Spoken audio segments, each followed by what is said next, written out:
ایک دعا ایسی سکھا رہا ہوں کہ جسے زنا کی عادت پڑ گئی تو وہ عادت انشاءاللہ چھٹ جائے گی، اور اگر کسی کو زنا کی عادت نہیں ہے تو آئندہ اس کو عادت بھی نہیں پڑے گی، زنا کی طرف رغبت ہی نہیں ہوگی۔ یہ دعا سیکھ لیجئے، زانی اور غیر زانی سب کے لیے مجرب ہے۔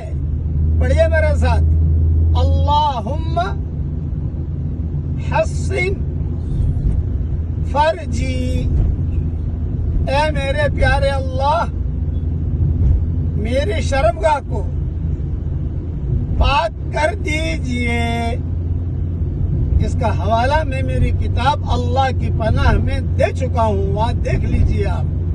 جسے زنا کی عادت ہے خدا نخواستہ وہ بھی پڑھے تو اس کی عادت ختم ہو جائے گی انشاءاللہ، اور جس کی نہیں ہے وہ بھی پڑھے تو آئندہ کے لیے حفاظت ہو جائے گی۔ یہ بہترین ٹاپ اینٹی بائیوٹک ہے زنا سے بچنے کا۔ اللہ تعالی ہر مسلمان مرد اور عورت کو اور ہر انسان کو زنا کاری سے اللہ بچائے، آمین۔